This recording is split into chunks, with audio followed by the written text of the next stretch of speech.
You are listening to Ace Comicals. I'm Greg Driver. I'm joined by Rahul Johnny and Leon Everett. Let's go!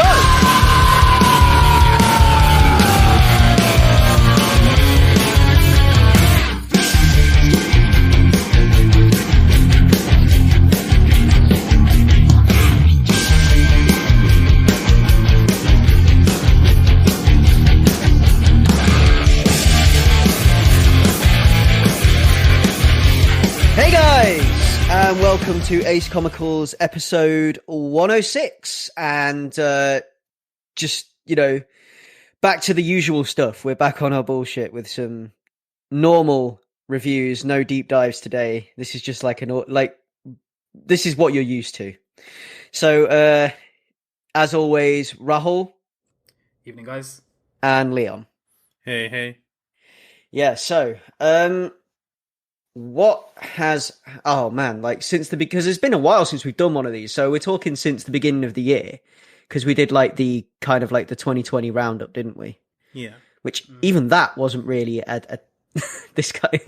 that wasn't really a normal reviews episode that we normally do. It wasn't the usual format, was it? I quite enjoy doing the deep dive prestige stuff anyway, so I do want to do a lot more of it. It gives me an excuse to get really, really nerdy. So that's what I enjoy about it. But yeah, a lot of stuff kind of ripe for the picking at the minute, with stuff to talk about, things to read, because we've not talked about anything for about 2 months. We've not been able to go to the comic shop for about 2 months either, but I guess we can still buy things and read them digitally. One of the things we've got on the list today is something that I was very, very excited for, and therefore haven't read because I've been getting my LCS to save it for me, but you guys must have read it digitally because it's there. Mm-hmm.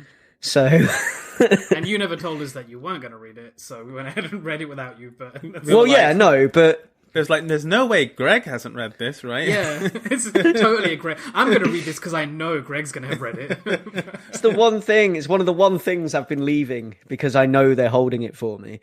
But I mean, I'm not. You got obviously, I'm not precious about things like that, spoilers and whatever. So go ahead. The only reason I wasn't reading it is because I wanted to wait for the physical thing to be in my hands, because it's the same with issues of Ice Cream Man that have come out since New Year. I just can't believe I'm getting to read something and know about it before you. That's never happened. It's a special moment, Ray. Savor it. So, I mean, the other things, so we've had loads more Snyder Cut stuff come out since New Year, because obviously we're getting closer and closer to the drop now. So, yeah. If you're not on board, get in the coffin, which is something that we've been batting back and forth a lot, because there's this whole. I think you showed me the picture, Leon, first of the cast. Is it are they standing with the Superman coffin? I think it's meant to be, the main cast, but it's Sans Batman, isn't it? He's not in the image. And they're with a coffin that I think's meant to be Superman. I don't know where the image comes from. I just found it one day on Instagram, and but someone had put a date on the coffin, and it was Snyder Cut haters or something on it, and the date at the time was I think it was 2017 when Snyder left Justice League, to 2019, was it, when it got, or 2020 when it got the green light. It was a nice big smug FU to the rest of the world. I feel like it was supposed to be Superman's coffin. I just always imagined it was whenever that picture has popped up. It's the haters, man. It definitely is from a deleted cemetery scene or something. I was just Googling it earlier today. I love how moody black and white it is. They're all wearing their hoodies, and Gal Gadot kind of looks a bit like Dracula with her pop colors and everything. It's such a silly image. Well, anyway, there's been further trailers and reveals and things like that, and the Joker's in it now. So we've seen the Joker, what he looks like in this film, and it's I think they kind of went, well, people liked Heath and Phoenix, so let's ape that, yeah. It's given the long hair and the kind of the Heath Ledger-y look. So where do we live, Greg? Where do we live? Yeah, where do we live? because I think he reminded us. We live in a society, of course. Which is kind of galaxy brain script writing to do. Because it's like uber cringe, as it's like super meme at this point. But he's done it, he's put it in the movie. So. Yeah, we live in a society. But indeed we do. Do you think he has enough self-awareness to know that we're going to take it as cringe and like he's deliberately writing it as cringe? Or he thinks it's actually super cool and just hasn't got the memo? What if he just really loves Seinfeld? No. Like... I can't connect the dots with that one, Greg. I think it's the latter, Rahul. I think it's the latter. I'm inclined to believe you. But I'm ready for the Snyder Cut. Yeah. I'm ready for Citizen Kane 2. I mean, you got to sit there for the whole 4 hours. The thing is, that's what it has to be. At this point, with all the hype and like the campaigning that went on for years, the fact that Warner Brothers social media were just being bullied every post they did about anything. It was always release the Snyder Cut, release the Snyder Cut. Oh, here's this charity we're supporting. Release the Snyder Cut, release the Snyder Cut, and they finally done it. Like, this movie has to be perfect now. Yeah, it has to be. It's just the law now. Like, it's physics. It can't possibly not be good, right? Because of all the hype. Yeah, I know. I just imagine Leon watching it when it drops with his like fingers kind of like tent, like a under his chin, like a proper film critic, like the Sassy just but like a you imagine like a proper film critic sitting there in a cinema all by himself, just fingers tent the together. way to truly do it is that I need to break into the IMAX, the BFI IMAX on South Bank. And I need to get HBO Max working on their projector and watch it that way, because that's the way it should be seen. It's in IMAX format, after all. I love the idea of you in the IMAX on your own, and like at the 3-hour mark, realizing that it's not over, you start cackling to yourself, and your hair turns green. And like I walk out in slow motion, walking down all those big steps to Gary Glitter. Good time. He's got one of those reels. He's got the reel. That's what Leon's got. He's got the reel and he's got the projection equipment in his own home. Like he's, test screening it or whatever. Some old-timey movie exec. Yeah. That's how I imagine it, yeah. I am hyped. I'm hyped for it. Like, it's no secret my feelings on most of the DCEU and Justice League in particular, but hell yeah, give me it. This is a weird curio that same. I'm just going to dive in. Like it's. I'm interested to Ace Comicals. see. Yeah, I'm interested to see what could have been. Like, I mean, it's what is now, but it's kind of like this is almost like how that we had these like dark multiverse one shots in the DC universe, like set with this is almost like dark multiverse, like Snyder Cut #1, like the one shot that is like what would have happened. Like the film is gonna open with like a forward by Tempest Fuginaut, and he's gonna tell us like he glances into other futures that never made. This is gonna be it. Like, what if the reaction to it is so positive that it actually becomes canon, and then they re-engineered the future films to fit it? Oof! Imagine. Snyder inherits the Earth. Snyder standing there on like all the bodies of the dead Justice League, holding Superman's cape all torn up, like drawn by like Rob Liefeld, like just. We're in the darkest timeline, just like he planned it. Yeah, it's like I can just imagine the cover of that comic, like Snyder standing 1 foot on a pile of bodies, with Superman's cape in one hand raised in his fist, in the other hand he's got Aquaman's trident. He's got the lasso round his shoulder. He's got Batman's cowl on, He's just there. Green Lantern ring on the finger that's holding the cape. Yeah. He is all of it. He holds it on his back. Yeah. You could even call it like Snyder Shrugged, and I'm sure he'd appreciate that a lot. He would love that. Oh my God. So yeah, I mean, I'm excited to see what is going to come of this anyway. I know that I need to watch it, and that like yeah, I'm excited. I'm. It's more like I want to. It's like morbid curiosity now more than anything else. I think it's fine to hate watch shit. Like, we've all been doing it for years now. It's fine. Yeah. Like, I'm gonna watch it academically to like just to see how bad it is, and if I'm by some mystery of fate surprised or like pleasantly surprised, then so be it. I'll be glad to see that happen. But yeah, exactly. That's how I want to be. I'm watching this with an open mind, and I'm kind of hoping that it is low key good, because that would be hilarious. Yeah, that would be amazing if it was actually good. Because it will set Twitter ablaze, and that's amazing whenever that happens. Obviously, I go into anything hoping it's good, but like I've got Snyder's Watchmen on DVD. Watched it, quite recently for our Watchmen episode we did. When I say quite recently, I mean last year. Feels like recently because nothing's changed. Apart from, I don't even think the weather's changed.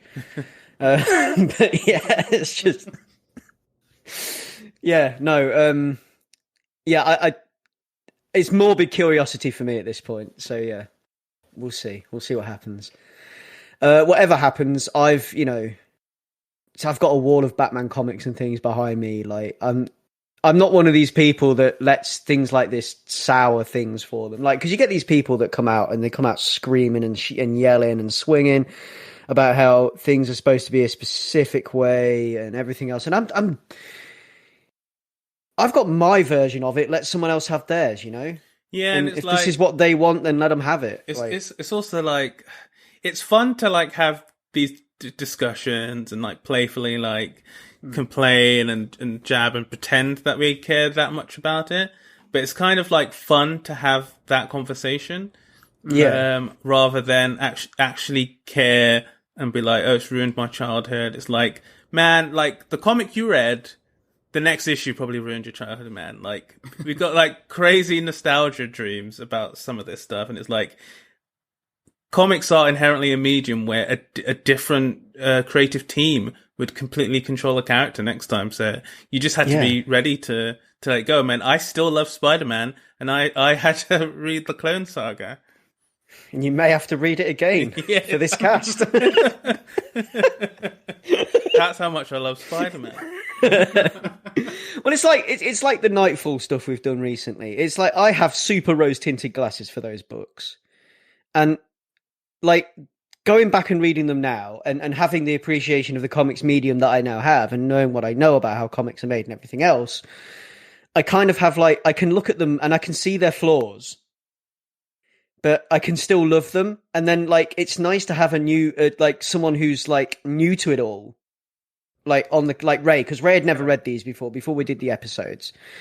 And it's nice to have Rahul here as well to kind of like present that new, like the unrose tinted view kind of thing, if you get me, to be able to look at it and actually, as much as because I'll be like, yeah, it's flawed, but I love it. And me and Marv could just go on for hours about how good they are, when actually, you know what, there are problems with it, or it is a little bit flawed in places and things like that, or it does miss the mark in place. I mean, yes, they are classically good comics, but this is just how it is. And it's nice to be able to do that. And it's nice to have that kind of like balance on the cast and things like that. It's nice to have someone to kind of like grab the string and pull me down, like not let me float off into the clouds sometimes. So yeah, it's not been my intention for any of the Nightfall stuff, but like, we'll see where it goes, I guess, from here. Yeah, I feel like that's going to happen. But yeah, I don't know.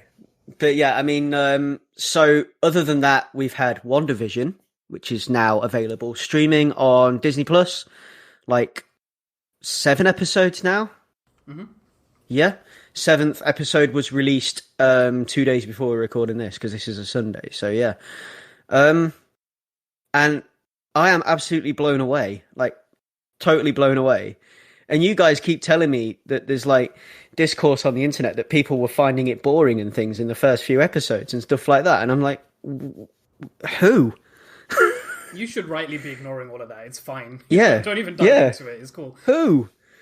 I love it. I've loved it start to finish. I've loved everything about it. There is nothing about that show at the minute that I can find fault with. Like, and I want it to carry on like that. And obviously we're trying to keep this spoiler free because we're not going to do any, big deep dive into WandaVision. I just wanted to mention that it was out there and that it's really good. And I wanted to say that it's doing the thing that I said that I wanted when we were discussing, like Infinity War or something a couple of years ago back then. And I was saying, I can't wait for the time when Marvel get to play in the space a bit more. Like they started bringing in some of the cosmic weirdness in Guardians of the Galaxy. And then they got to have all the, like the trippy magical stuff with Doctor Strange. And now they're finally getting to play in different genres. They've basically made a sitcom drama, and it's really good. It's what I've been waiting for, and I'm very, very satisfied with it.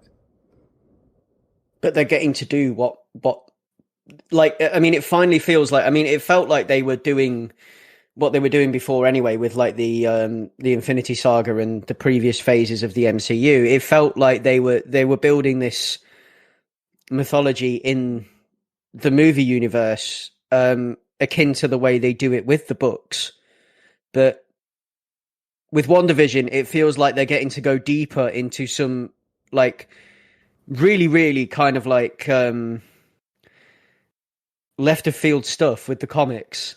And I'm really enjoying that. Like that they're going deeper into this stuff, and they're getting really, really like into the comic bookiness of it, and they're getting to pull things out and things that I never thought I would ever see on the screen. Like not just the heavy hitters anymore. And it's really cool to see that, and to see that coming to life, and to see them doing that and weaving that all together and building this universe and stretching out wider and building this universe wider and further than just the Infinity Stones and just the heavy hitters, which is, really, for me, really cool.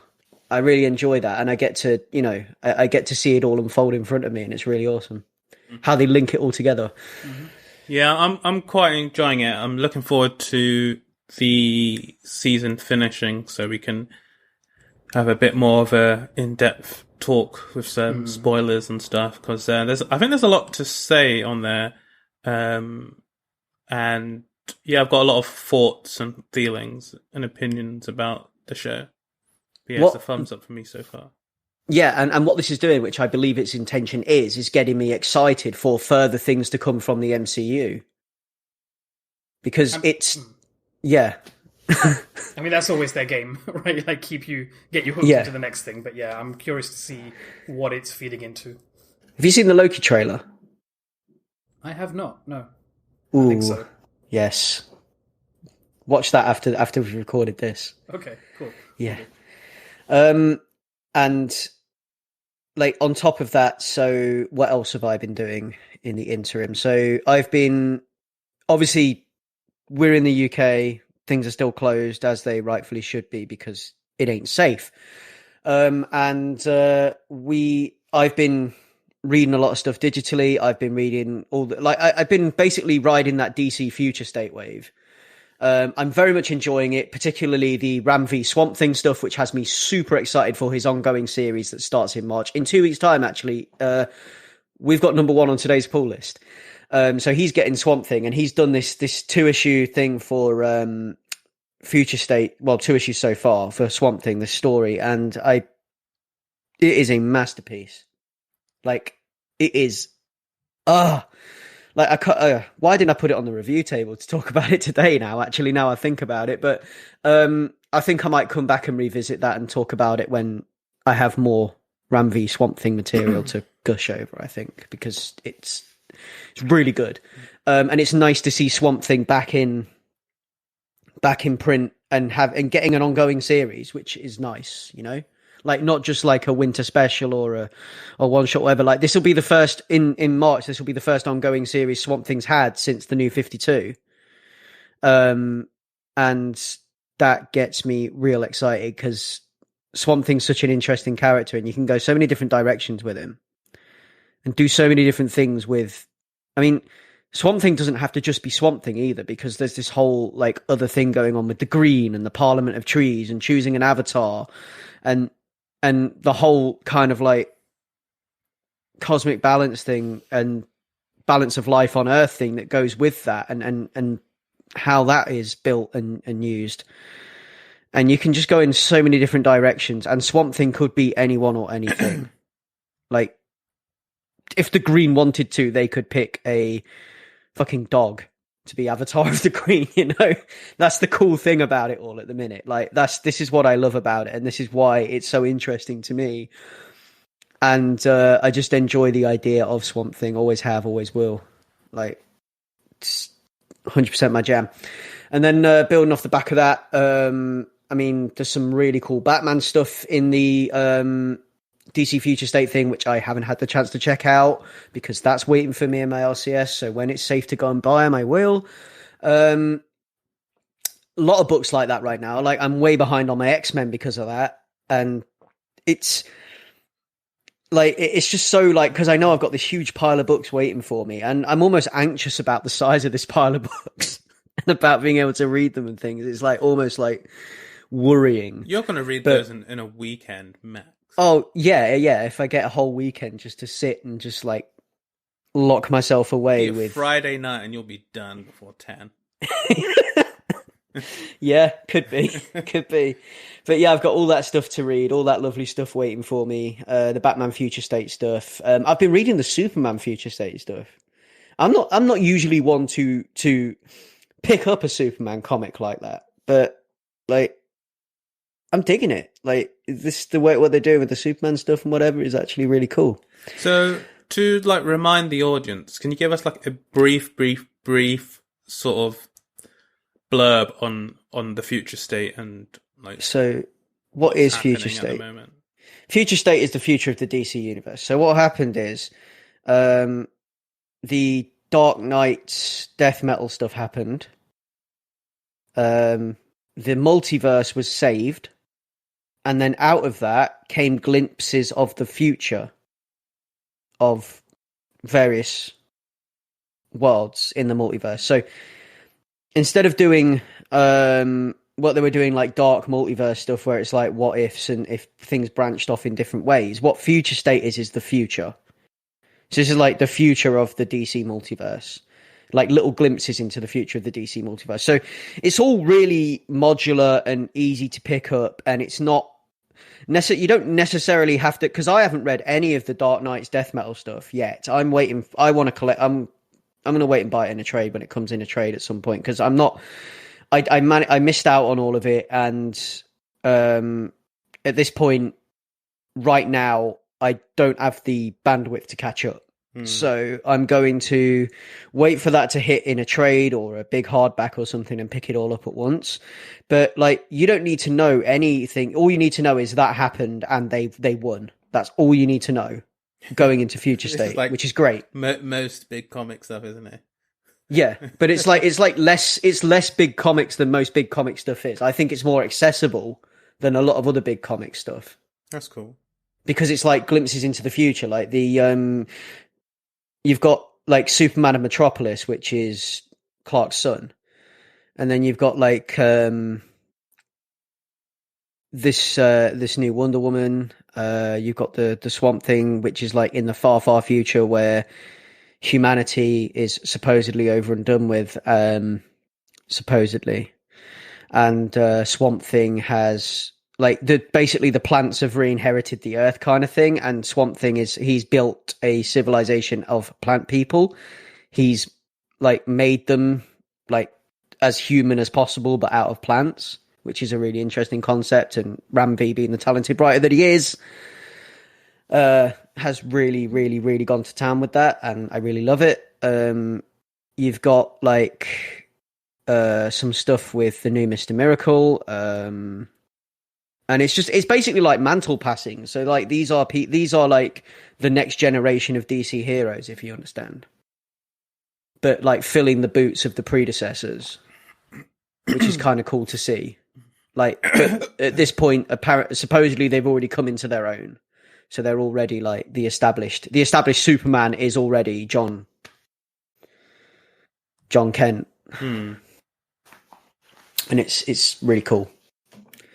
So yeah, there's all of that, and I'd say, you know, if you're interested in DC Comics, like give it a look, because it's pretty cool stuff. So yeah, it's like Yeah, that's all I've got to say about that. Just pick it up and read it because it's great. It's great stuff, and it's not as big comicsy. So don't be put off by it because it's not as big comicsy as other big comicsy stuff can feel. So like, don't be put off by the fact that you feel like you won't understand it or whatever else, because all you need to know is that like big thing happened, multiverse was saved. This is a look into the future of what the DC universe could be, and it's nice. And it's not too long, is it? No. It's obviously there's all individual like books for each thing. You don't have to pick them all up, but like I think there's like an ongoing thing through most of the Superman stuff. So all of the Superman stuff kind of knits together. So if you want to start reading the Superman stuff, be prepared to buy more books. But the rest of it kind of sits on its own. Like you could just pick up the 2 Swamp Thing books and they just sit by themselves. And it's not, I don't think it's ultra long, no. So it's cool. Yeah. Recently scored a Bronze Age House of Mystery omnibus on eBay, which I've been like, kind of like making my way through, which is really cool. And there's it's really interesting look back at Bronze Age horror anthology comics, which is my jam. As you know, you've probably heard me talk about this stuff a lot of times. I was reading like the kind of like really early stuff before, wasn't I? Like EC Comics and things like that. So now I've bought this Bronze Age omnibus of House of Mystery. But yeah, I've had other Bronze Age horror comics and things like that before. But like I don't know if I've talked about any Bronze Age ones on this show before. I'm trying to think, because most of the stuff I think I've talked about has been the really early stuff when I've said I'm reading it. Maybe Bronze Age, maybe some of the stuff that was published in the Silver Age. What was Creepy? We talked about, didn't we? But I can't really remember off the top of my head right now. But yeah, this is late 60s, early 70s, and this is DC's horror, one of DC's 2 horror anthologies, because there was House of Mystery and House of Sorcery, and they were kind of like. After a certain point, this is where the introduction of... So anyone who's ever read Sandman comics, you'll know about Cain and Abel. Cain and Abel were the horror hosts, if you like, of House of Mystery and House of Sorcery, respectively. So Cain's first comic appearance was in House of Mystery 175, which I believe was 1968. And it's just cool just looking back through this stuff, and like some of the stuff, because there's like some really I sent you guys a page earlier of like some of the like interactive-y gamey stuff that's in there. So like you get to a certain page, it's like hold a pencil, like page 13. They've got this gimmick with page 13, and it's like hold a pencil and then drop it point first onto this page, and it will tell you your look. Basically, you'll get your look, is what it says. And did you do it? No, because I'm not going to do that to my omnibus. Drop a pencil point first onto it, because I'm precious like that. But you could put like some cellophane or something over it. Yeah, I could, but I might dent the page. So no, I'm not doing that. But yeah, so like, and I'm just looking at some of the answers on it are like normal things that a teenager might be worried about. But then like, there's one that sticks out to me because it's like, you can really tell it's 1968 because there's one there that says you are drafted. Which, of course, this happening, this being published in the middle of Nam or whatever. Like, yeah, it's pretty brutal to get that one. Yeah, it's like, wow. Like, because you've got, so like, if I read through some of the answers on here, so it's like, don't trust your steady. You will not be invited. You will lose your driver's license. Your father found it. Your allowance will be cut. You will flunk your test. You will be caught in the dormitory. That trip will cost you. Wow. And trip is in like real psychedelic letters as well. So it's like, okay, yeah. So they're expecting these guys to be doing acid while they're reading these horror comics, which would be amazing. And it's like your blind date will think you're a dog, and then you are drafted. So, yeah, there we go. Like, it's all normal things that you think a college kid might be worried about. And then, like, even today, like conceivably today, these are all things that a college kid might think about or be anxious about or whatever. And it's like, okay, yeah, this is cool. And then you see You Are Drafted and it's like, wow, I'm glad people don't have to worry too much about that anymore. For now. You know, yeah, for now. But yeah, there we go. So yeah, it's a real teller of the times it was published, and it's kind of cool to just happen across this stuff. So that's mostly why I'm enjoying that. Also because of these horror stories. Like I was telling you guys about the, was it The Man Who Hated Good Luck or something like that? Yeah. Yeah. Yeah, that's it. Yeah. How are you finding that the horror stories like hold up? Are they still quite chilling? Are they still quite engrossing? By today's standards and by the standards of horror comics that I'm reading today, they're not that hardcore. I wouldn't say they're like, because we're talking post. So this is like post Comics Code, but at the point where they're starting to be allowed to kind of like drip stuff back in again. So that like basically they're getting the rules are getting looser and looser. So they're allowed to kind of like do things now that they weren't allowed to do before. They're allowed to include things that they weren't allowed to include before, and things are getting progressively, more and more again, more violent, etc. And it's, I mean, like if you like read some of the ones from like the 50s or whatever, pre-Comics Code, like pre-code horror comics. They are pretty tight and pretty chilling. Like they're really good, but obviously there's a lot of stuff in those that, yeah, I can understand why people might have got a little bit like, oh, my kid's reading this, but like, past that further on into the 50s and things get really, really like really, really, really kind of, cut off at the knees. And then all of a sudden things start. So it's not like super hardcore, but they're fun. Yeah. So they're like, they're good fun still, and they're still good horror stories, but they're just not, by today's standards. Like, obviously, if you're looking for something that's gonna like stop you from sleeping, that ain't it, but they're still fun, still good fun. But yeah, it's cool stuff. So I'm working my way through that and enjoying every minute of it. So yes, and then I guess that brings us into today's list of reviews. So where are we starting? We are starting with Snow Angels, I believe, Leon, that you read and I read too. Yeah, and this is Comixology Originals, and this is Jeff Lemire writing. Artist is Jock, which is what turned me onto the book because like I love his Batman stuff. Letters by Steve Wands, and like I've already said, published by Comixology. So, Leon, do you want to take it away? Because yeah, go can ahead.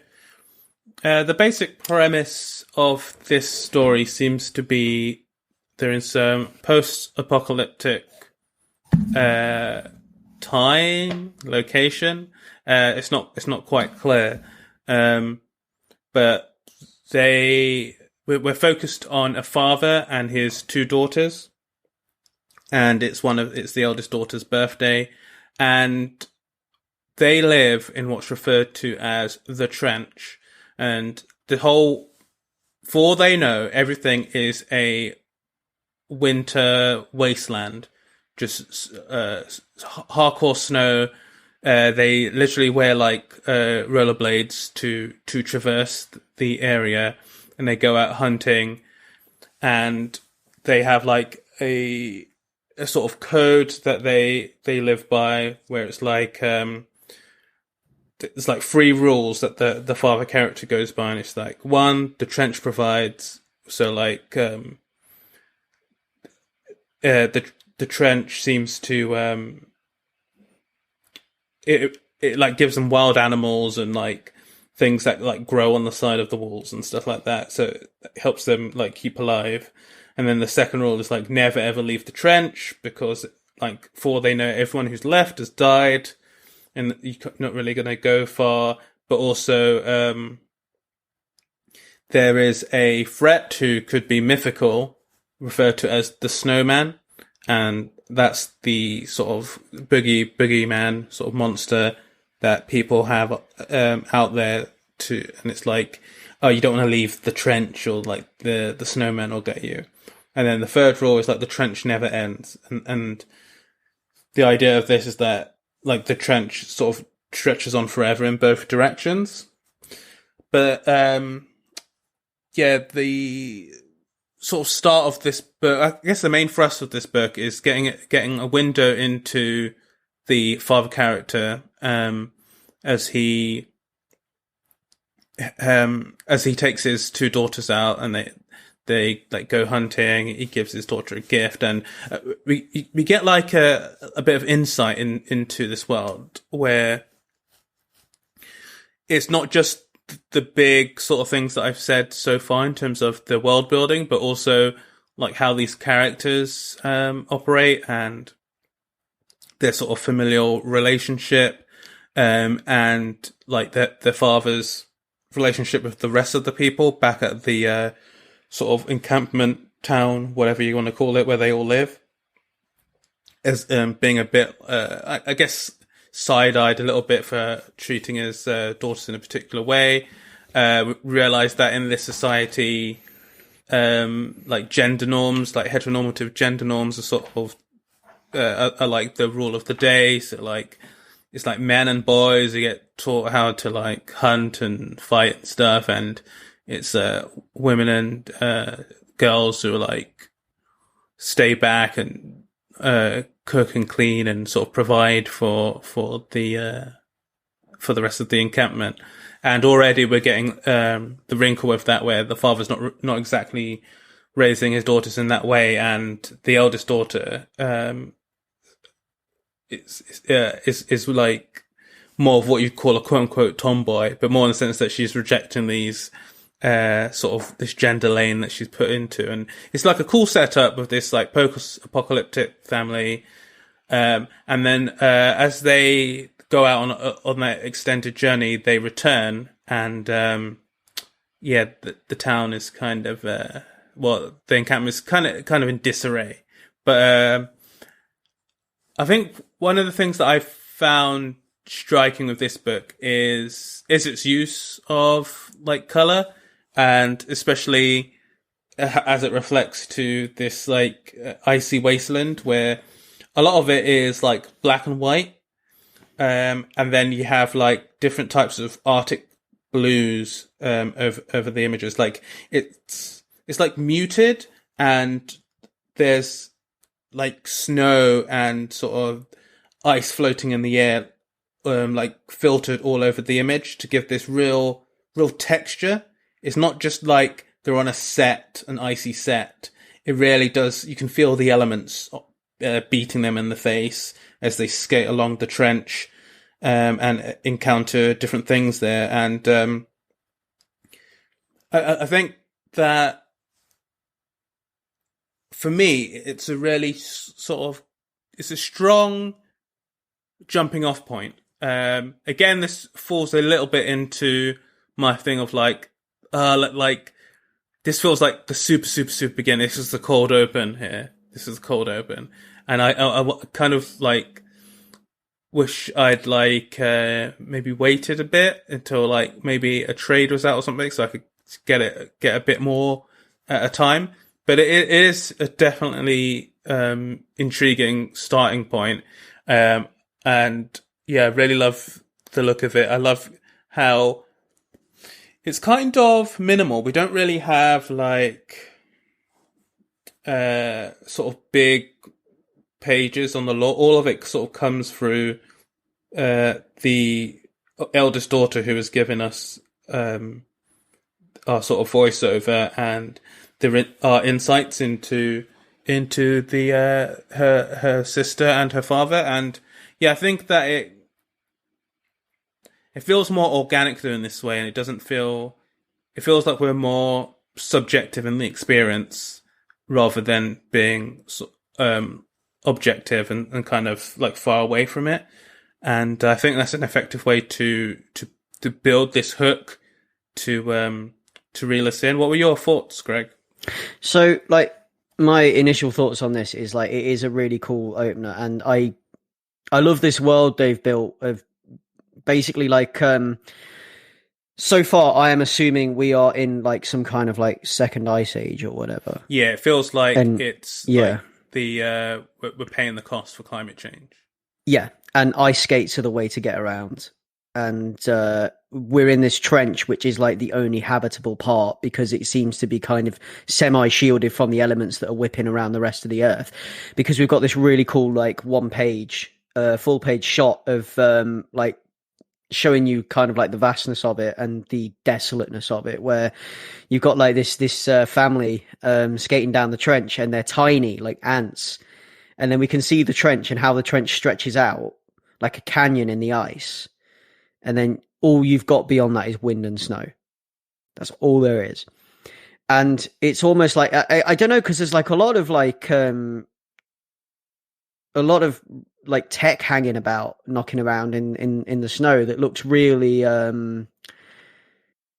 like almost like a war caused this. I don't know, or maybe there was a war and global warming. I'm assuming both because that's human nature. Yeah, we can't destroy it. Yeah, if we can't destroy it fast enough on our without having a fight, let's have a fight and destroy it faster. So yeah, like you said, we've got these really cool hues, and there's this almost like when we start seeing other hues at night, there's this almost like aurora borealis quality to it, like with like the greens and the blues and the purples, like in indigos and whatever, and the way that the stars are done in some of the pages when we get like the night scenes and things, and we can see the night sky, and it's an incredibly beautiful book. And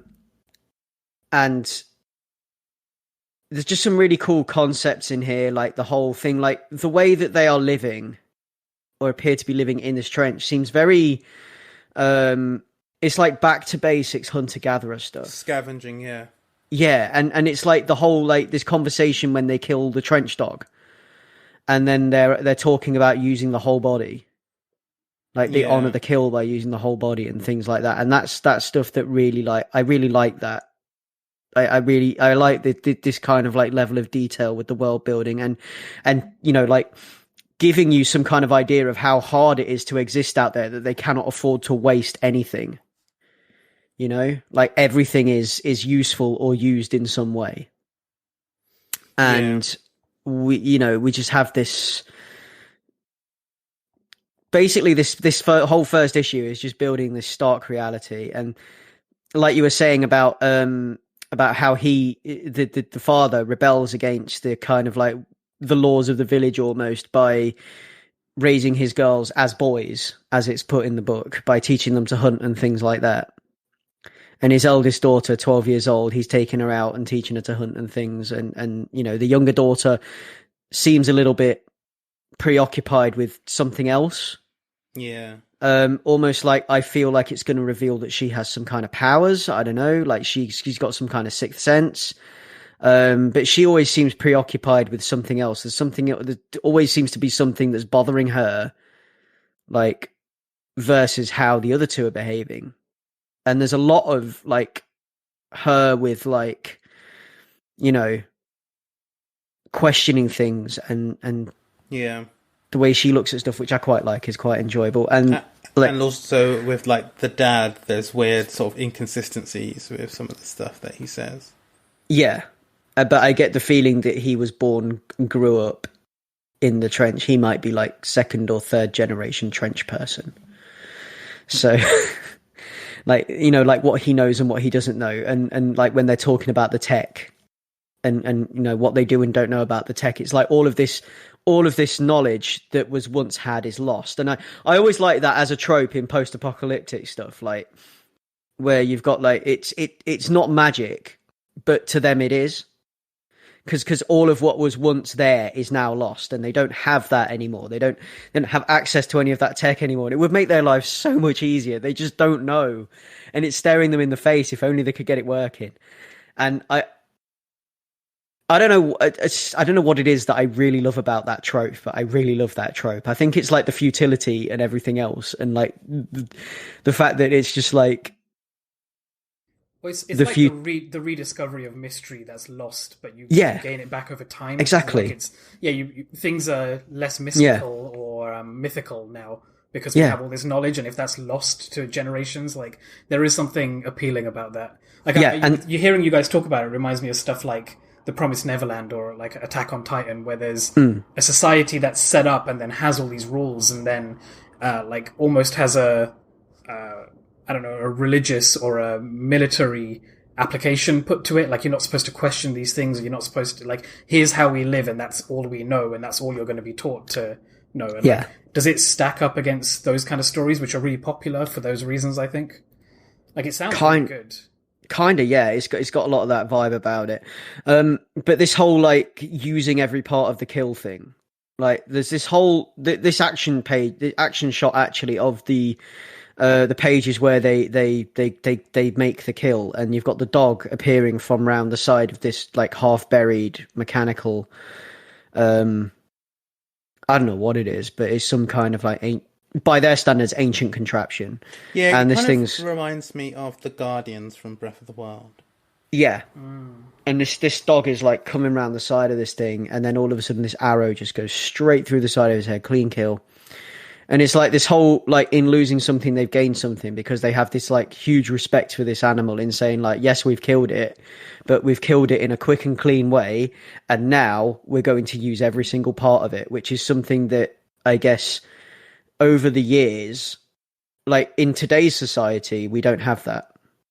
When we, like, take life for, like, so I guess I'm using the whole thing of like farming to produce meat to fill supermarket shelves and things like that. And then like, because we've got the technology to do that, to mass produce things, and we don't need to worry about what we're wasting and what we're leaving behind. And we don't need to worry about each thing that we take away from the earth, because we can just, we have things that compensate and make up for that, but now they don't, now they have to. And with losing all the tech, they've regained that understanding of the world around them and how things work, which is kind of cool. But yeah, it's a really cool opener and a really cool story, and I am invested. Yeah, and just to like loop back on like a really good point you made, like from the beginning and throughout, the way scale is handled is really well done. Like, you really do feel that they're in the middle of this massive trench, and a lot of the like structure and composition of some of these images really do convey just the titanic nature of it all, like how it's like larger than life, like beyond anything really.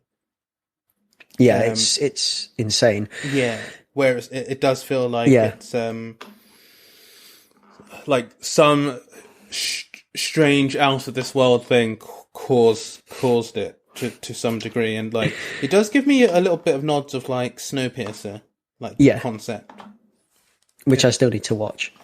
Oh, you should definitely watch Snowpiercer. Sidestep.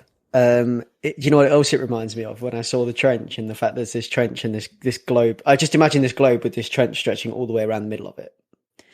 And I start to think of Kai Planet in Dragon Ball. That's true. He's got a car. Why does he need a car? Like, he's got that little road that goes all the way around the planet.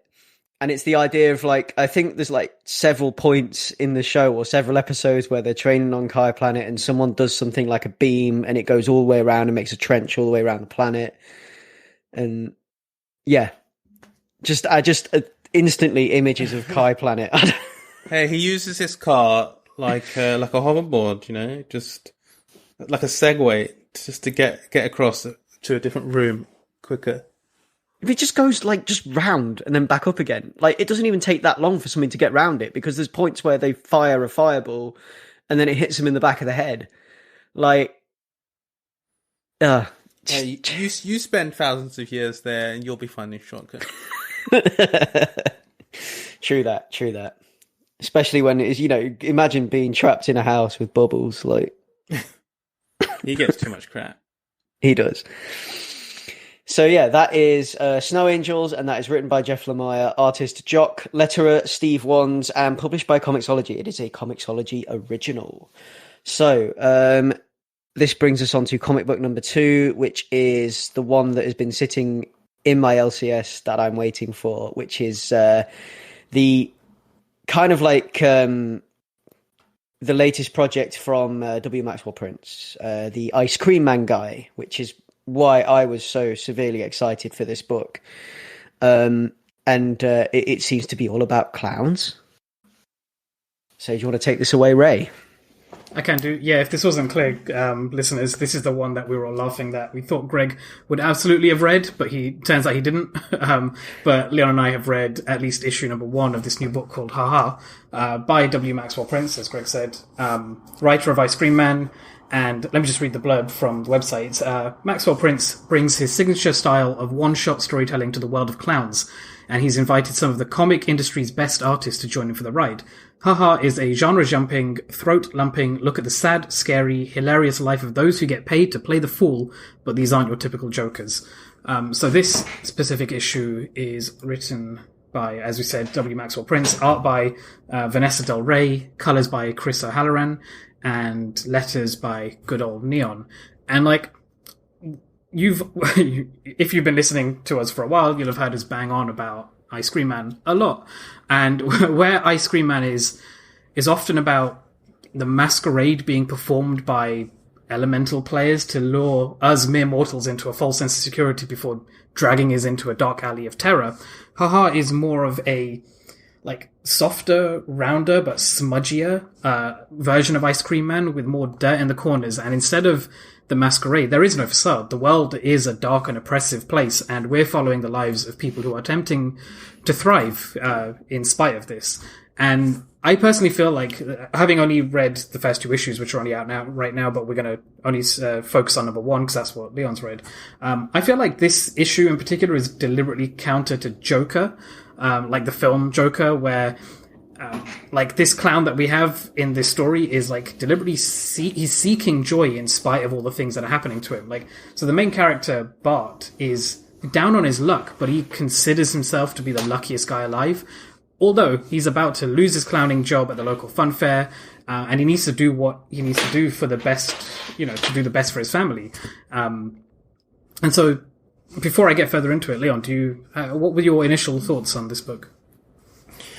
Yeah, I really had a good time with it. It definitely invokes a bit of the sensibility from Ice Cream Man, from the issues that I've read. But for this particular story, because it's focused so pinpoint on this guy, I think it does a good job of humanizing this guy in quite a way, because he's just a normal, like, flawed guy just trying to, like, living in, like, he's just a normal human, and he's just trying to, like, survive. And a lot of it, I think the way it handles, like, misfortune and just the whole concept of, like, when it rains it pours is really well. And having that run counter with the like the voiceover and the events that play, I know it has this, like, weird off-kilter sensibility to it that you're like that again, you will give you memories of, like, Ice Cream Man. But I think that what really sets this apart is focusing so deep with this character that, like, they sort of feel as if their agency and their outlook, it's all controlled sort of by fate to a degree, because they're sort of washing down the stream, being pulled by the current, and the way how that intersects with, like, what this character's actual thinking on it and deciding like what they're going to do and what when enough is enough, what the stance is really interesting. And like I think your like counter Joker, I think that's a good observation. One that I hadn't really thought of until you've said it, but it definitely has elements of that going throughout, because it's a much more hopeful thing than that, but it's not saccharine or sugar coated in the slightest. It's incredibly like dark humor, but handled in a very like humanist way, and I think I found that to be very engaging reading through these books, and I think that like the transition between these like sort of different states and how the central character interacts with the world around him and how he acts following certain things that like happen to him through the course of the issue. It's a very good character study, but also I think it does that thing where, like, to a degree, a lot of people can see themselves in different elements of this character or his predicament. And it grounds what, to a degree, can be a larger than life story, but it grounds it in quite a real place, because at the end of the day, everyone is just trying to like work a job and provide for their family. And, at any time it can sort of like, I know, the rug can be pulled from under you and things start to tumble. And I think this handles it in a very good way, in a very like not cliche, like post falling down, like post Joker way. Instead, it's I think the focus is a lot more on this particular character, and it's not about like a switch going off and it's like, oh, you're going to go, it's feral now and get revenge on society. Instead, it's more almost a recalibration of the mind. It sounds like it's Maxwell Prince doing what Maxwell Prince does best, which is tragedy. So, like, almost like he is what I would say is like the bard of horror, or the bard of horror comics. Like, when I say the bard, I'm likening him to Shakespeare and Shakespeare's work with tragedy and comedy and whatever else, right? So when I've read the Ice Cream Man stuff, and, you know, I've read those stories and how they are so relatable in ways, and they play with the human condition, and they play with the relatability in, like, relatability and existential horror, and then it's like, you know, like when I read Ice Cream Man, I am constantly seeing like my own fears laid out before me in places and things like that, which is, I don't know if that's healthy or not sometimes, but it is something that I really enjoy and can get really into because of the relatability and because of how it's there. And I feel like that's what he's doing more of with this, and it's more into him like playing with tragedy again, kind of thing. Yeah. Tragedy in the Shakespearean sense. Yeah, no, I think I do understand what you're saying, because like it's hard not to think about this book in reflection, as a reflection of Ice Cream Man, because that's the way I came into it. I was expecting it to be sort of off the back of Ice Cream Man, because that's all I know of W. Maxwell Prince. But in how Ice Cream Man sort of posits its protagonists as, even when they're innocents, it posits the protagonists as somehow villains deep down, because the big bads of that story seem to think that all humans are villains.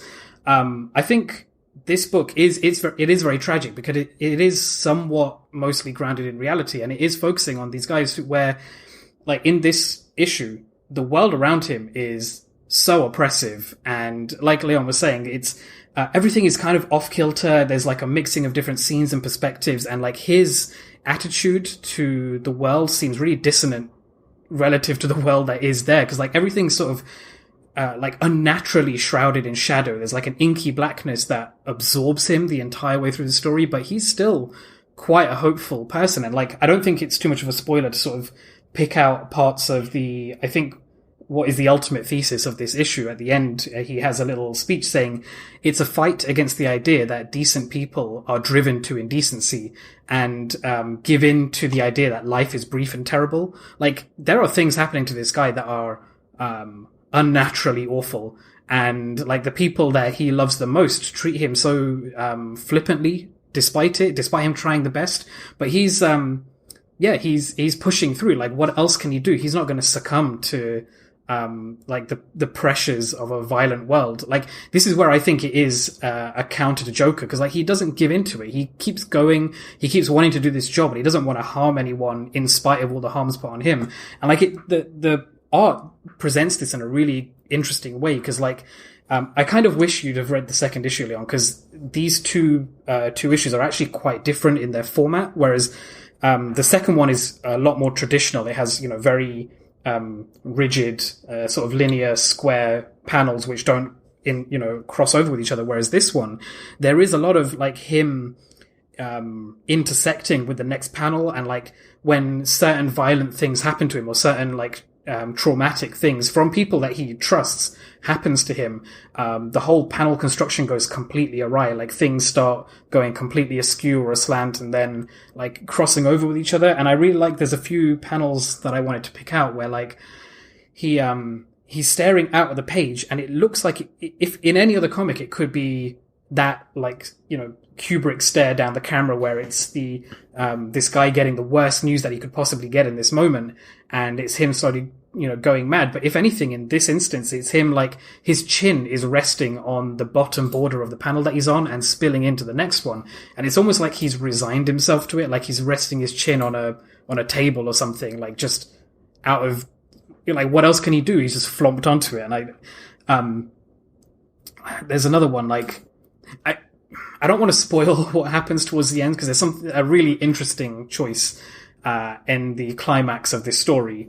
But what I will say is there's a touchstone. I don't know if you got this, Leon, but like the Animatrix Second Renaissance, where there's this idea of like probing into somebody's mind and then like triggering the things that can make them laugh or cry. Yeah. And like it expresses that shift between like how it can be a conscious, like a physical choice in your head to fall into despair, or to, what it takes to find the best path, or to find the best option. And just seeing that kind of stuff represented on page is astoundingly cool. I don't think I have much more to say on top of this. The artwork is fantastic. It's a lot more like bubbly and cloudy and like mucky in ways compared to Ice Cream Man. Like I was saying, there's a facade to like pretending that the world is joyful, but it's actually seething with like writhing with bugs under the surface, which I know is one of the things that you love, Greg. I do wonder how you'll feel about this one, where it's a lot more overt, it's a lot more on the surface, and it's not so much a creeping dread, more than a like oppressive world. Yeah, that's it. It's like with Ice Cream Man, it's like it's more about the human condition, and like when you were saying that people are the protagonists or the antagonist in Ice Cream Man, I guess, or I don't know, you can be either. Suggests that people are bad. It's more that he preys on people's fears of, am I a bad person?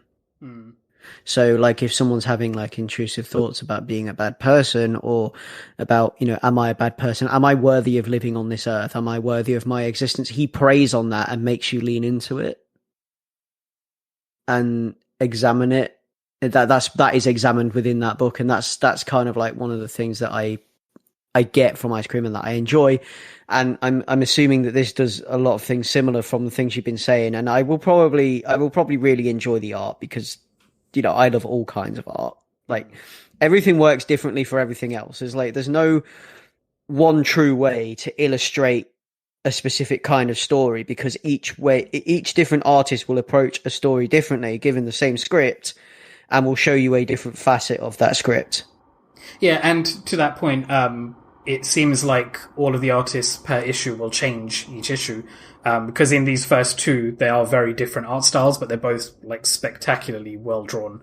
And yeah, I'm really looking forward to hearing what both of you guys think, how the first and second contrast.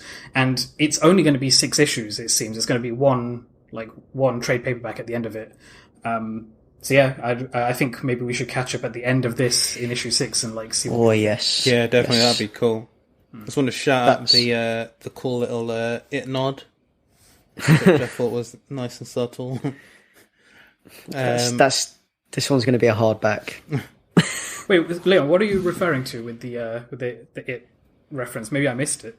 Unless it's just clowns in general. No, it's to do with the paper boat and the train. Oh, right.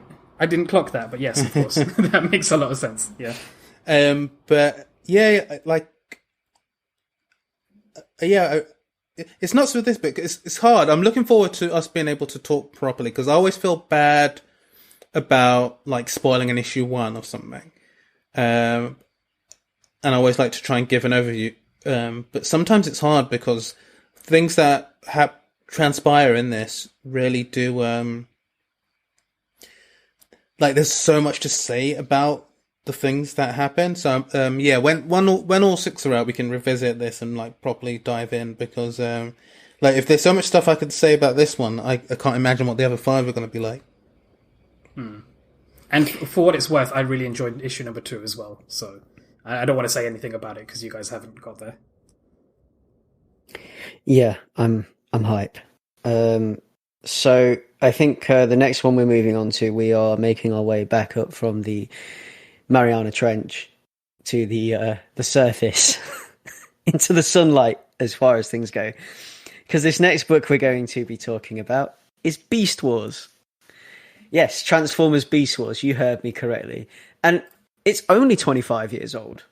For some reason in my head it was way older. This is one of those things where it's like, I'm looking at it and I'm like, ugh, it's 25, that makes me so old. But I'm looking at it like, it's only 25? I feel like that was like 100 years ago. But yeah, it's been 25 years. It feels longer. I was 9 years old when Beast Wars first crash landed into my life. I was already a huge Transformers fan at that point, and seeing Transformers toys that went from robots to like organic looking beasts, like the design was awesome. And that was like, hook it into my veins. I found my new heroine kind of thing. And that's pretty much me from then onwards well, like my bedroom was an opium den if opium dens were full of Beast Wars. But yeah, like that's all I wanted. That's all I wanted to spend my pocket money on. I would like actively ask if there were things I could do for my parents to earn money. Like, so that I can, like, I'll do chores, I'll save up, and then I will use that £5 I've saved, I'll go to Argos with it and buy a Beast Wars toy. Like, I was on that, basically. And there was a CGI TV show, which at the time looked great. I've watched some of it again recently. I don't think the animation has aged so well, but the story is magnificent. And the way it ties into the larger Transformers tapestry is also one of my favourite things. That's magnificent as well, like all the time travel-y stuff. Time travel.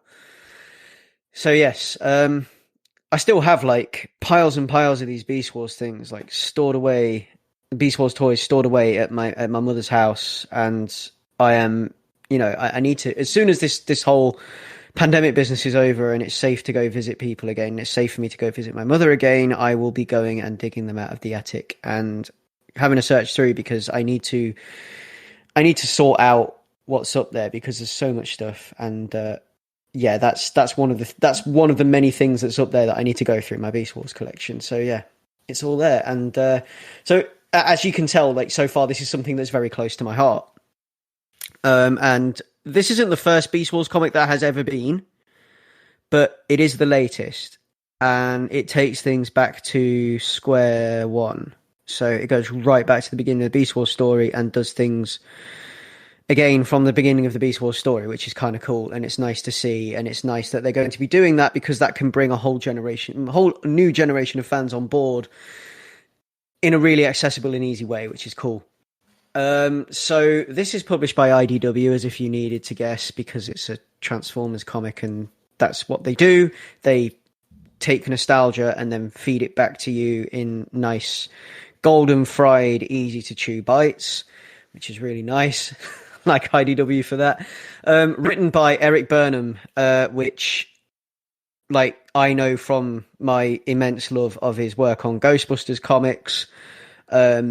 He has this like enormous respect for like any IP that they give him. So like whenever he's writing something that has a history, he takes all of that into account. So he kind of has like an enormous respect for that stuff, and he does things in a way that, while he stays true to what you loved, to kind of like hook you in with that nostalgia, he's also bringing something new to it, which if you are a new fan is really cool, and if you're an old fan, that's also really cool. Art by Josh Burcham. Letters are by Jake M. Wood. So yeah, I mean, like straight out of the gates, I'm just going to say yes in a very Megatron way, because that's how I feel.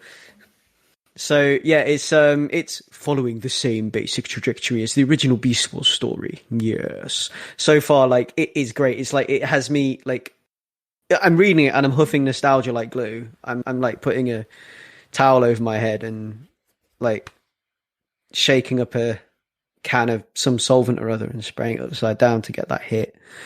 And it's like, I'm spending 2 good hours after this just like dossing about online, Googling pictures of toys. And so with it being a Transformers property, like the whole primary purpose of Transformers properties existing in the first place outside of toys was to sell toys. So it's still selling toys. I didn't buy anything, but I was looking. Not that I need to buy anything. I've got loads of them already. So this is worse please. than drugs. Like, yeah, I'm sure these Beast Wars and Beast Machines characters are more expensive than drugs. they are now. They didn't used to be.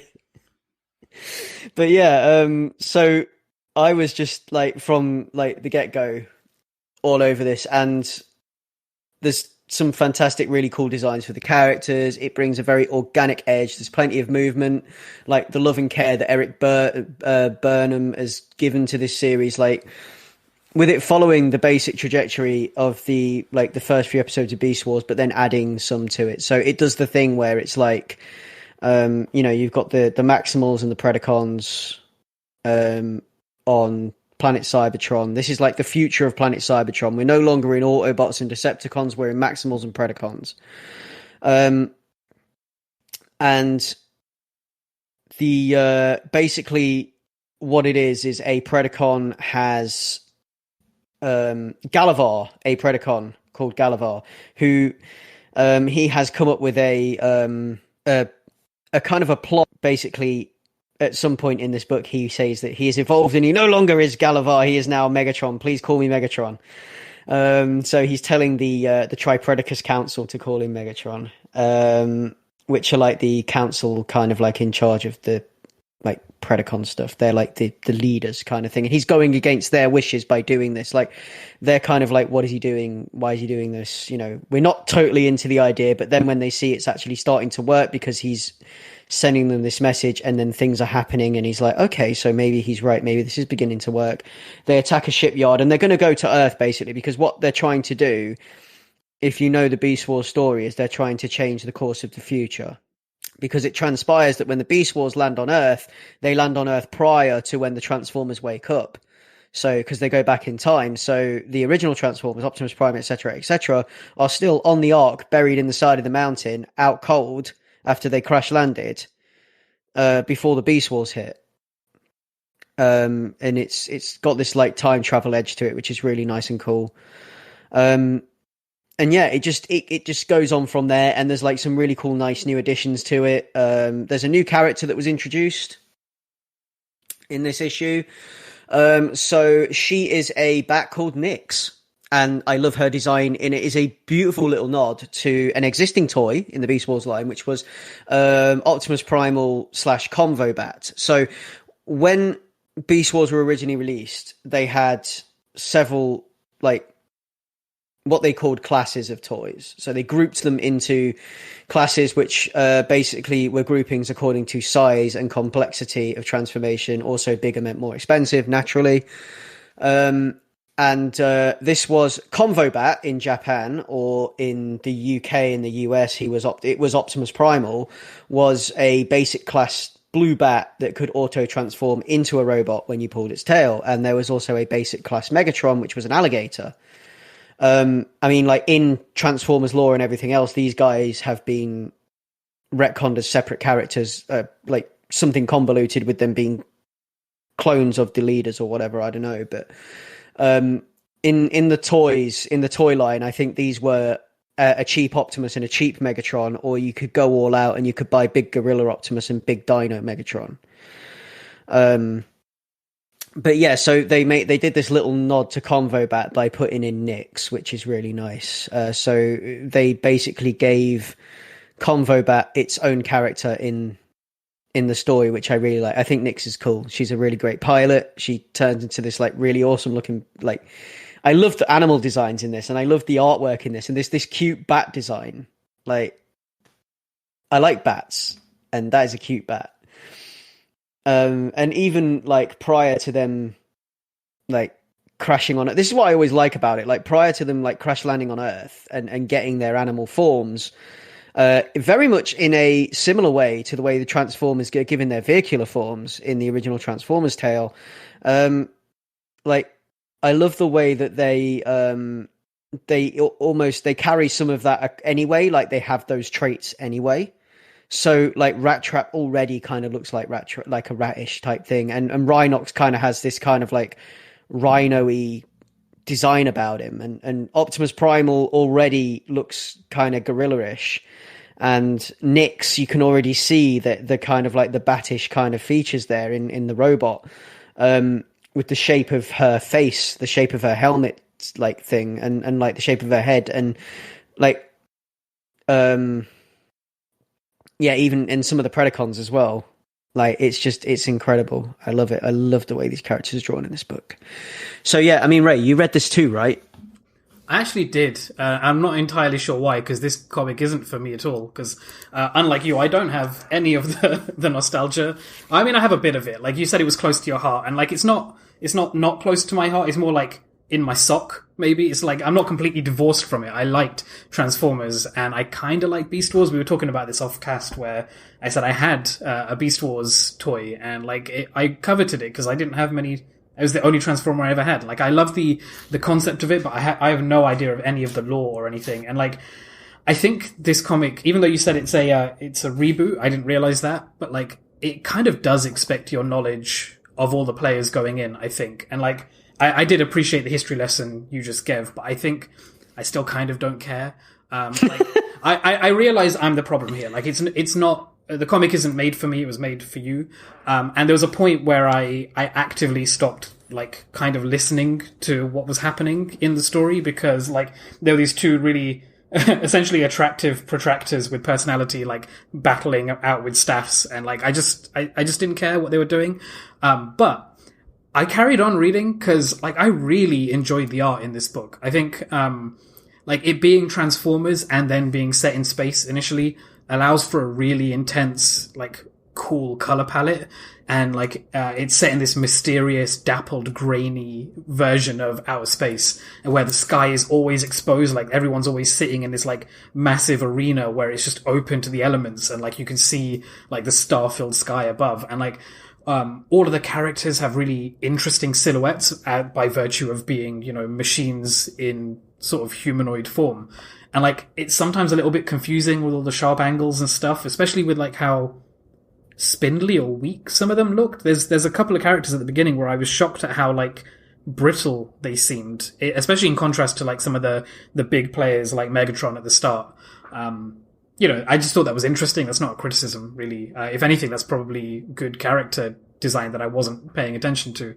One of the things I'll say is it's hard to get a sense of proportion sometimes. Like, I didn't understand whether they were as big as a car or as big as a house or as big as a tower. Like, there's a really cool exterior shot of like a Starcraft landing bay, and it has that very Blade Runner-esque angled neo-brutal architecture where like it's just slabs of light projected onto flat angled panels to sell the idea of like a huge towering space. But I just couldn't tell because I didn't know what was relative to what. But like, I guess it's not that big a deal, but I assume they're huge. But then, well, yeah, because then at the end when they end up on, and like spoilers, I guess, but does it really matter? They end up on Earth, and they get given, or they, you know,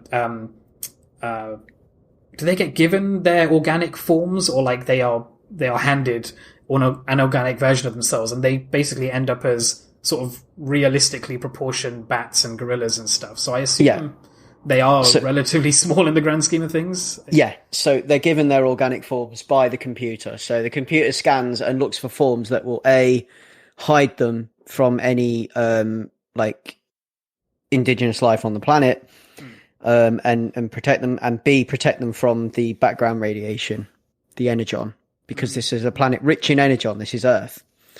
So it scans and it finds wildlife, and because it gives them the forms of the wildlife, which is where they get these organic forms from, these, like, you know, bats and rats and cheetahs and gorillas and dinosaurs and things. Because we're looking at, so this is like prehistoric Earth, but like prehistoric Earth, post-dino, pre-human.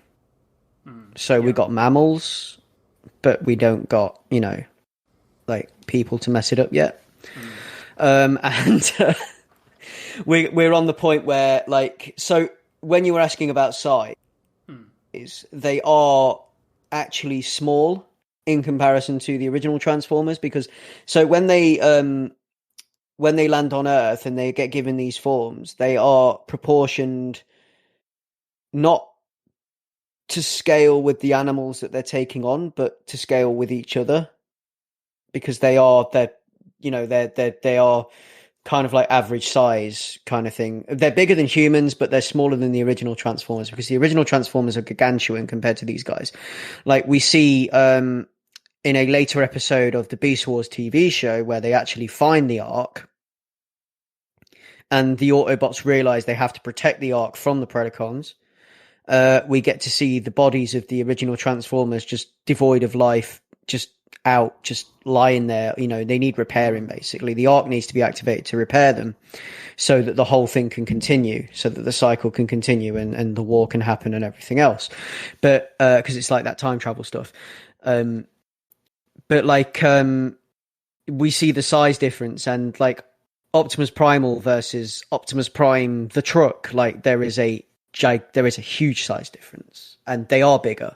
The original Transformers were bigger, but I think that's kind of like a riff on the fact that, like, these guys have evolved over millennia on Cybertron, and they've, you know, Maximals and Predacons instead of Autobots and Decepticons, and they've become smaller and more compact, kind of like technology evolves.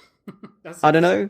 That's a good point. Yeah, I like that they address that in the show, and like to address the complaint I kind of made. I think they do at the end of this book. They do have like a scale drawing of the various machines in a lineup, and I thought that was interesting. But I didn't know if they were, like you said, relating to Optimus Prime versus Optimus Primal. And again, I don't really care, if I'm being honest. Like it's just a small point that I sort of got stuck on. Yeah.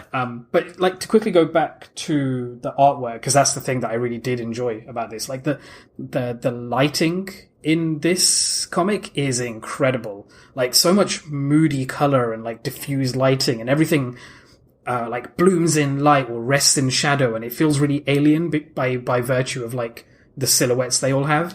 And like, I don't know, I think this marriage of color and light and angular design works really well in some of the later like warp scenes where ships are going through portals, and even the portals are angular and like staticky. And I think one of my favorite page turn moments is there's these two spaceships that are sort of blearing through a streaky red sci-fi sky into a diamond wormhole, and it's all like dark and red and dappled with like stars in the background.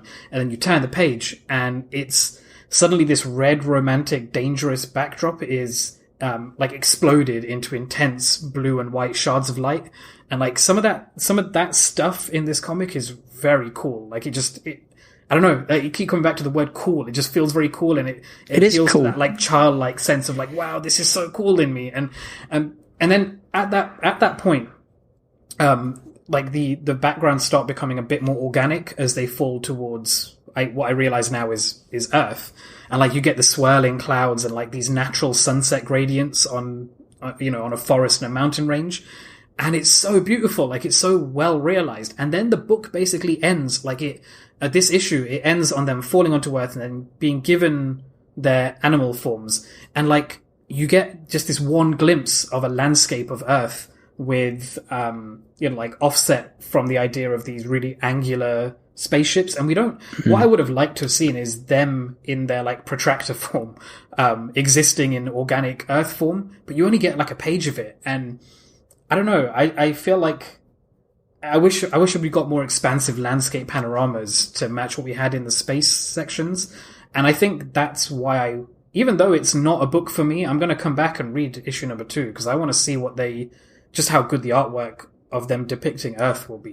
I'll be honest, I don't really care about the animal designs so much, but then I'm less of an animal person than you. Like, it didn't work for me, but it'll be cool to see where it goes.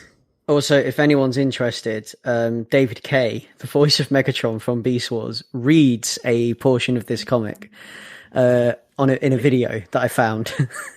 In the voice of Megatron, which was amazing. Would that be the opening scenes? Because that would be quite cool to hear. He does the end, the bit where Megatron is like, yes, the bit at the very end kind of thing.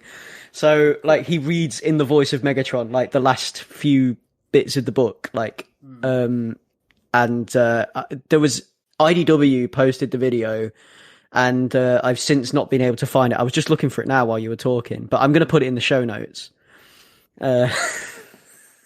because people need to see this. But yes, that is Beast Wars. So that was Beast Wars Transformers, or Transformers Beast Wars. That is Eric Burnham, Josh Burcham, and Jake M. Wood. And last on the list today. So we're moving back into Marvel. So. We are now into a book that is The Eternals, a book that is eternal in scope, eternal in width and breadth and everything else, because that's what these characters represent. So they're back, and I guess it's just in time because we've got the new movie, All Being Good, dropping this November. I think it is now, isn't it? It got pushed back again, didn't it, Eternals? I don't know if you guys know. Yeah, it did. Or seen anything. I can't remember the date that it's out now, but it did get pushed. I think it's November now. I don't know what date in November, but All Being Good, we should be seeing Eternals at cinemas in November, if it's safe, which I sincerely hope it is by then. But with the government that we're under right now... Anyway, it doesn't get more Jack Kirby than the Eternals. This was basically his Marvel answer to the New Gods when he left DC and returned to Marvel. The first issue of Eternals hit stands in July 1976, and the character designs and the concepts, all of it is pure Kirby sci-fi meets mythology. We have this race of characters that are basically woven into the fabric of the Marvel Universe and are making up the Marvel creation myth / early history. So what the Eternals are, it's basically like Marvel's version of the creation myth for Earth. And it's like their way of explaining why some humans are born with superpowers and things like that. So the short version is the Celestials came to Earth 1 million years ago and performed genetic experiments on early proto-humanity. They made 2 races. There was the long-lived Eternals and the genetically unstable and monstrously grotesque deviants. And these experiments also led to like the capacity for mutation in humans, which is where we get mutants from, which is why we have humans born with superpowers, a la the X-Men, a la everything that's happening on Krakoa right now, Party Island. And they also did stuff on other planets, so this is where we get the Kree and the Skrull from and all of that stuff. So, you know, similar results, these Celestials were just like dossing about the universe, creating all different kinds of life, you know, being gods. So that's the long and the short of it, and that's where the Eternals come from. And they've had this like ongoing eternal battle with the Deviants, and basically they have to keep the Deviants in check, is the whole thing. And Deviants are like a race of kind of like, well, they can be anything, and they can look like anything. Like, none of them ever look the same. So when a new Deviant is born, it never looks the same as its parents and things like that. And when a new one's formed, and like they are there to keep in check excess deviation. And it's there's a whole long and storied history, if you wanted to get real deep into it, about what the Eternals mean in the Marvel universe, and how they are and who they are and what they are. But you don't really need to know any of that because it's kind of fed to you bit by bit through these first two issues a little bit anyway. And also, if you really want it, there's an Eternals Omnibus that I have my eye on, which is currently 70 quid on Amazon. And it is a fat 1,000-odd pages of Eternals comics, which is the first Jack Kirby run, and then the reprisal, the return of the Eternals in the 80s, and then some other material that includes the Eternals from throughout the years, which is be a really cool thing to have. And that's kind of like, if you want that early stuff, that's where you're going to go for. I've got my eye on it because it's a really awesome looking book, and like, I'll be damned if I don't want to check some of that out. But I mean, I've read some of the Jack Kirby Eternals stories before, and it's pure Kirby, and I think this new book kind of embodies that spirit. So, I mean, guys, I get your impressions on it first. So we all read this, didn't we? So, Ray, what do you want to tell me about the Eternals? I have nothing to tell you about the Eternals because I had no prior knowledge of this before reading this. I've never read any of the old Eternals stuff. I have no idea who these characters are, or whether they're returning from old stories or whether they're brand new. I do really like the writing in this. I think all of the different characters are really interesting, likable in their various ways. Definitely have very different voices. I love the narrator voice, which is a reveal later on, which I'm not sure we're giving away now, so I won't say what it is, but I like the concept of who the narrator is and why they're talking the way they are. I'm actually quite intrigued by the politics of this. Like, the idea of the Eternals and what did you say they were, the Deviants or the Deviations? Yeah. Like, that's a really interesting concept that I didn't know existed in the Marvel universe. And like, seeing how these first two books, who the big bad is, which I'm a little bit deflated by because we've seen this big bad a lot recently. But like, seeing the politics of like the power struggle between all these different players, I'm actually quite interested in. I'm not normally into that kind of stuff, but yeah, I don't have a lot to say because I don't really know much about where this is going to go. I think the artwork is pretty amazing. It's nice to see like Iron Man makes an appearance in the first issue and is a very different design than I've ever seen in him. I think some of the monster design, like a lot more sort of organic, fleshy sea creature-ish, edging on Cthulhu-ish sort of creatures, have a really funky design to them, and like it's all a bit mucky and like slimy and gross, and I think that's super cool. I think mucky is the word of this episode. I like mucky; it's a good word. Yeah, everything's been mucky today. It's all very mucky. Very mucky, right? Yeah. Oh, it's not that mucky. Sorry, I've been playing COD Warzone a lot, so I've got that voice in my head too. It's not that mucky. Jeez, calm down. So yeah, like it was. Basically, so if you're interested, it was retconned a long, long time ago in a comic book far, far away that the Titans were also Eternals, so that's why Thanos is there. Which is the big bad I didn't know if we were saying that or not, but like, I was a little bit like, oh, more Thanos. I thought and again, maybe it's not the comics' fault that the MCU has been oversaturated with Thanos lately. I don't know if there is a connection there or if they're like in talks with each other about what's going to be in the comic and what's going to be in the MCU or whatever. But like Thanos again, but what they do with him and like his courting of death and like death even entirely rejecting him and that being his own format or his own version of being eternal, in that death rejects him, is a very cool concept. You're a mean one, Mr. Thanos. Yes. So he's there again with his purple grin. I don't know, he's like the Grinch of the Marvel universe at this point, isn't he? Yeah, kinda. He's always there. Yeah. But no, yeah, he's there, and he's so like this new series is Kieran Gillen and Esad Ribic, and this is the return of all that myth and sci-fi energy and wide-eyed wonder and sweeping grandeur that is the Eternals in full force, and it has a sense of humor as well, which is really cool.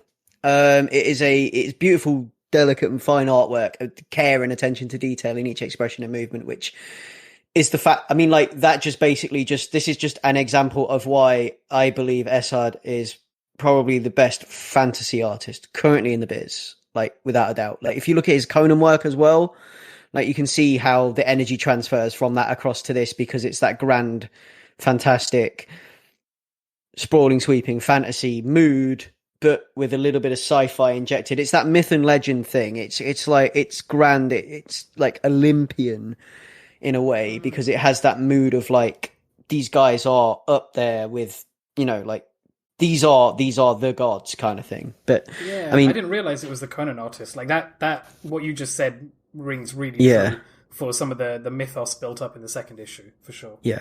And the energy just transfers across to the characters, like to a character such as the Eternals, like from his Thanos work and from his Conan work, and just the pieces just fit, and like it's combined with this beautiful color that increases the depth and the majesty, and it just feels grand. It looks grand, and it's a perfect example, I believe, of a team coming together to evoke a specific feeling and mood in perfect unison. There's like some really cool lettering work here as well, draws the eye around each panel and encourages you to kind of like fully explore and look at each panel in the way that boxes are laid out, like text boxes and things. And this is kind of like a jumping on point. So everything is nicely laid out and dripped in bit by bit throughout these issues. Like explanations aren't intrusive and they're not breaking the flow. And there's these Hickman-esque infographics, which I dig, which seems to be the thing now. And it all works together beautifully, and it's a great way into this world. Like, I mean, Leon, you read this as well, right? I did. And yeah, no, I enjoyed it.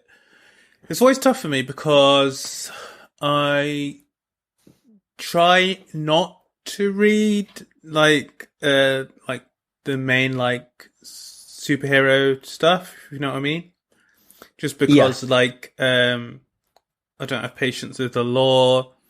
I only generally like to read my capes with like in trade paperback form, or like in some sort of event, or like one-off series they do or something like that. But yeah, this was quite what's the word? I think what it manages to do is kind of similar to the aforementioned like Hickman's work on the X-Men comics, even with like the infographics as you mentioned, and I think it does a good job at reintroducing this world and updating it in the various like little bits they've done to sort of change and modernize. And like with Rahul, like I know nothing about the Eternals. It's like the Marvel property that's coming to movie that I know least about. And I didn't know that much about the Guardians before that came out. But I know even less about the Eternals. Like I know more about the New Gods by far, but once he went back to Marvel, like the Eternals has always been something where it's like I know bits and pieces around the fringes and like some proper nouns to do with that stuff. But otherwise, like it's such a blank spot for me. Like I just have no idea. So I think it is a good refresher / I guess rebooter. And the way how it quite efficiently sets up the society and almost the bureaucracy that they have to deal with in terms of death and resurrection and sort of this thousands year, or like even longer, this like long million-year saga with all these different people and how they each interact and affect each other. Part of it feels very... I know, part of it feels like that, like there was this world before, and we're joining it at this stage. So it kind of works in like two ways in that sense, because of it being like a newer version of the old comic, which I find gives them a good sort of organic excuse to re-explain the world to us, having this Earth computer type voiceover that we get. It's a cool way to sort of re-world build without really having to stop the book to do so. And I think how it builds up on that stuff, and then it gets to the Thanos stuff, and gets to one of my favorite bits, which is the portal fight. I think that I think it's doing its job really well in these first two issues to sort of reacquaint and get us back in this world and sort of set the stakes up for what's happening and why everything that is happening is out of the ordinary. But it's a lot. I'll say it's a lot, because if it's anything like New Gods, the lore and mythology of like a Kirby created world is just so dense that I'm interested to see where they go. But I think that I'll probably let some trades build up if I revisit this, but just because I want to have some arcs, and at present it's a lot of cool setup, but yeah, I'm not as invested with these characters yet, if you know what I mean. Yeah, I get you.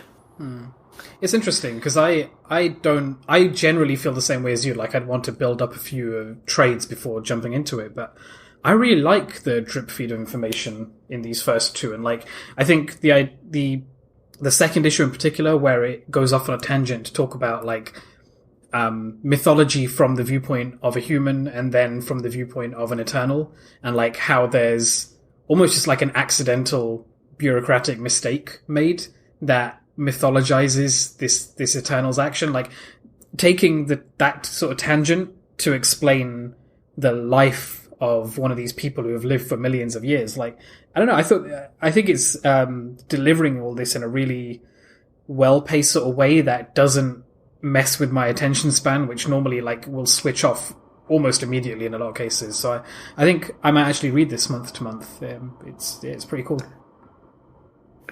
Yeah, I mean, I love the humor in it, and like how they're just so blasé about murder and things. Like, I'll be back in about 20 minutes, you know.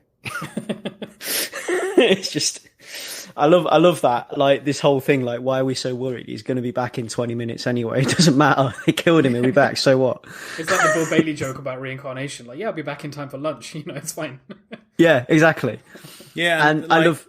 Like that story you mentioned, Roth, from this second issue is so chilling, but like in a really like cool way. Because like I love whenever you see stuff like that where like gods or whatever interact with humans, and because the scale between the two is so different, that there's a different interaction with reality between the two. And then in this case, it's like super tragic. Yeah. In a way, but where like a simple sort of like visual mistake echoes so differently with like on Earth with the people in there. And I like how you get that dichotomy, sort of like having those characters bump up against the sort of leads.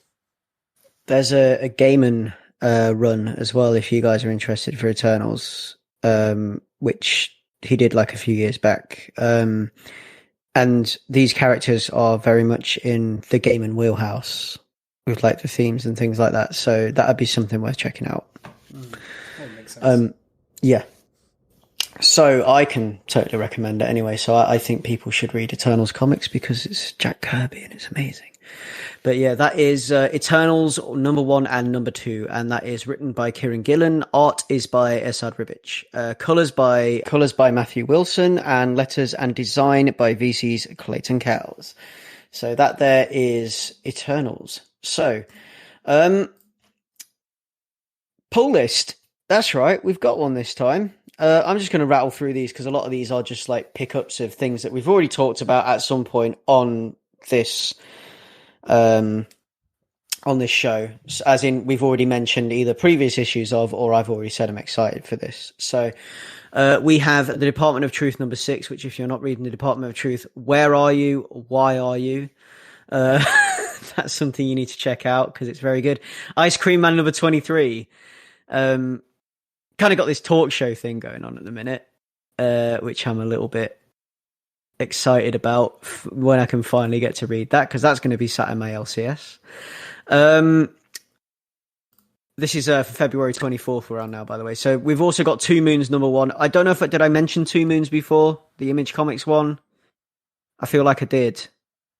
I can't remember. I'm not sure if you did, but it's something that I've seen recently. Yeah, so this is like a Pawnee man named Virgil Morris, aka Two Moons, and he's fighting for the Union during the Civil War. And he is confronted with his shamanic roots, and he discovers horrors far worse than the combat as the ghosts of his past reveal the monstrous evils around him. So that just kind of, that seemed like real interesting to me.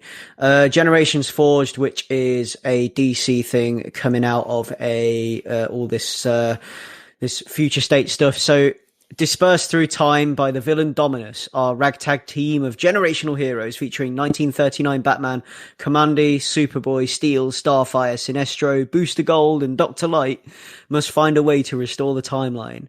And what they ultimately discover is something far greater. You'll have to read it to believe it, as time dies and generations rise. It's 80 pages. And it's like an 80-page one-shotty type thing, I think. I believe this is going to be a one-shot by the looks of it, and I am totally on board with that. So we'll see where that goes. We've also got this thing that I found called Nuclear Family, which kind of looks like Fallout, but like in between the bit you get to play and the bit you always hear about. So, America, 1957, Elvis dominates the airwaves and apple pie is served after every meal, but with the dark cloud of nuclear holocaust looming, Korean war vet Tim McLean's major concern is taking care of his family in the atomic age. So when the first bomb does drop on an unsuspecting Midwest city, Tim and his family find themselves plunged into a strange new world where what's left of the United States has gone underground while continuing to wage war on Russia with unthinkable tactics. So yeah, that's that. It looks very Fallout-y as well. Like if you look at the cover for number 1, this is on Aftershock, by the way. So if you look at the cover, it's got this very Fallout-y aesthetic going on with like the nuclear family and the kind of like 50s-ish font with like all the rust kind of like speckling it and everything, and it just So it's kind of feels to me like it's going to be a little bit of like, if you enjoy Fallout games, this is kind of going to be. For me, what happens in between the bit you get to play and the bit you always hear about at the beginning kind of thing. Maybe they don't have the advanced tech in this one, I don't know, but we'll see.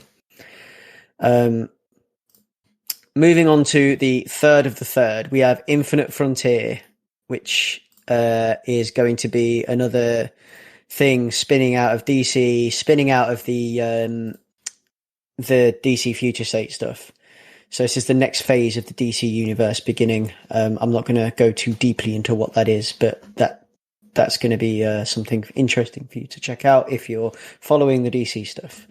There's a book called Berserker, or Berserker, if you know, I don't know how you're going to say it.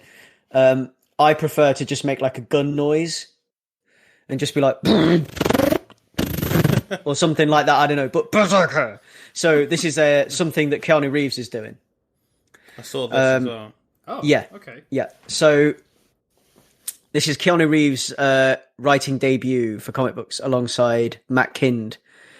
And he's basically, this is a brutally violent series about one Immortal Warrior's fight through the ages. And if you look at the main character on the cover, he's got more than a little bit of Keanu about him. The man known only as Berserker is half mortal, half god, cursed and compelled to violence, even at the sacrifice of his sanity. I want to hear that read in Johnny Utah's voice. When he's doing like the surfer voice, I just want to hear it in Johnny Utah's voice. I don't know why. God, I love Point Break. But yeah, so after wandering the world for centuries, Berserker may have finally found a refuge working for the US government to fight the battles too violent and too dangerous for anyone else. So, in exchange, Berserker will be granted the one thing he desires, the truth about his endless blood-soaked existence and how to end it. So, a little bit of Old Guard, a little bit of John Wick, and then you just put them in the blender and you just whiz it up, and then like add a kind of like shot of tequila in a little umbrella. Drink it down, because that's going to be very good. Swamp Thing #1 drops on the 3rd of the 3rd, which is the thing I was mentioning up top at the beginning of the episode, which is the Ram v Swamp Thing run, which I'm very excited for. We have Man-Bat #2, which I'm following the Man-Bat series. So basically, DC giving Man-Bat his own comic for like a little limited story. And so far, it's really good. Themes of addiction and things like that explored, and everything else with, you know, his addiction to the Man-Bat serum and being Man-Bat and everything. And, you know, he wants to show the world that he can be Man-Bat and do good as Man-Bat, but he can't do good as Man-Bat. And all he does is just go berserk, and it's great. And also Transformers Beast Wars #2. If you like what we said about #1, pick it up, read it, then read #2.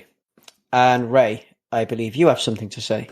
Yeah, I only have the one, actually, and it's for the 24th of Feb, but it's issue #2 of a book called Rain Like Hammers by Brandon Graham. I completely missed the first issue of this, but it was on my radar like back in 2020.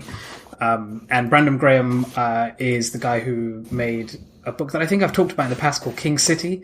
And like the thing I really like about him is he does these really intense sort of Wimmel Builder type, intensely detailed dystopian future cityscapes. And like I'm in it just for that like super nitty gritty details. So yeah, I'll be picking that up.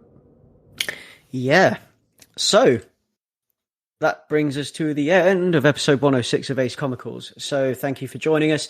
You can find us in the usual place, which is www.acecomicals.com.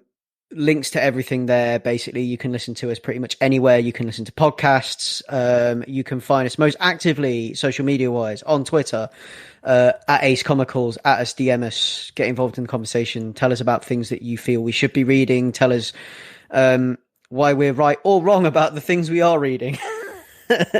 You know, just talk to us about comics, because that's what we want. We want to kind of like, well, I want to kind of like replicate that feeling of standing in the comic shop and having conversations with other regs, because you know that's what it's about. It's the whole comics thing. It's what we love.